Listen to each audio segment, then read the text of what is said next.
On se retrouve pour parler de la dernière catégorie de famille de mélange. On a mélangé des solides dans de l'eau liquide, on a mélangé des liquides dans de l'eau liquide, et donc on va regarder la troisième configuration, c'est-à-dire mélanger un gaz dans de l'eau liquide. C'est typiquement ce que l'on a dans une boisson pétillante. Alors là j'ai pris tout simplement de l'eau pétillante, mais ça s'applique finalement pour n'importe quel type de boisson pétillante. Alors, effectivement, c'est un mélange, puisque vous savez que les boissons pétillantes contiennent effectivement un gaz. Alors, ceci dit, à première vue, c'est pas si flagrant, puisque lorsqu'on observe la bouteille ici, qui pour l'instant est fermée hermétiquement, je ne l'ai pas encore ouverte, eh bien, est-ce que ce gaz, on l'observe, est-ce qu'on le voit? La réponse est non. Pourtant, vous savez tous que ce gaz est présent. Ceci dit, il n'est pas visible à l'œil nu.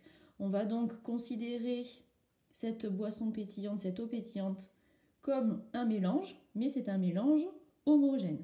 Par contre, quand on agite la boisson, alors là, on va commencer à voir apparaître les petites bulles qui vont apparaître. Et de façon d'autant plus importante, lorsqu'on ouvre le bouchon et qu'on entend le fameux petit pchit, et là on va voir apparaître les bulles qui vont remonter à la surface. Alors ce gaz, il est effectivement présent initialement dans la bouteille, reste à savoir où est-ce qu'il est présent. Alors bien souvent on me dit il est présent au-dessus de la surface du liquide, mais lorsqu'on ouvre cette bouteille-là, on a la preuve que le gaz n'est pas présent uniquement. Alors bien sûr, il y en a une partie ici, mais il n'est pas présent uniquement que dans cette partie-là, puisque lorsqu'on ouvre la bouteille et qu'il y a le pchit, nous voyons les bulles apparaître du liquide. Et ces bulles remontent à la surface. Comme tous les gaz, le gaz va vouloir occuper le maximum d'espace disponible, donc dès que la bouteille va être ouverte, il va vouloir s'échapper. En tout cas, le fait que les bulles apparaissent dans le liquide, c'est la preuve que ce gaz est présent initialement dans le liquide. Parce que ce gaz, comme pour les solides par exemple, il va être capable de subir une dissolution.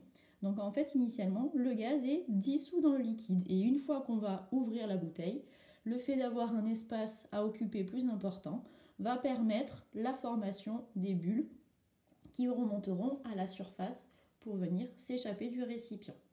Donc initialement un mélange homogène et après ouverture on a un mélange hétérogène. Alors ce gaz, maintenant on voudrait en savoir un petit peu plus, identifier ce gaz, c'est-à-dire quelle est la nature de ce gaz, est-ce que c'est de l'air, est-ce que... on ne sait pas. Donc pour pouvoir l'identifier, eh bien, il va falloir dans un premier temps le récupérer. Alors c'est pas si évident que ça. Quand on se pose cette question-là, comment est-ce qu'on peut faire pour récupérer le gaz qui est contenu dans la boisson pétillante? Bien souvent, la première chose que l'on dit, on n'a qu'à placer sur l'ouverture ici un ballon de baudruche, et en perçant par exemple le bouchon, le gaz qui s'échappe va venir rentrer dans le ballon de baudruche. Alors c'est une bonne idée en soi, mais il y a un petit problème, c'est que initialement dans le ballon, il y a déjà un gaz, c'est de l'air. Ça veut dire que dans le ballon de baudruche, on aura effectivement le gaz qui va s'échapper de la boisson pétillante, mais il sera mélangé avec de l'air. Donc ça pose problème. Parfois on me dit aussi on n'a qu'à prendre une seringue. Là, même principe, on va se retrouver dans une situation où on a un récipient qui initialement contient déjà de l'air.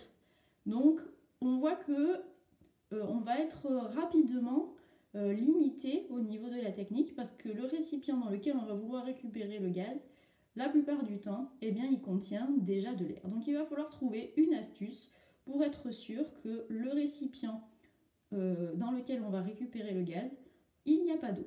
Il n'y a pas d'air, Et l'astuce, justement, c'est d'utiliser un récipient qui contient de l'eau.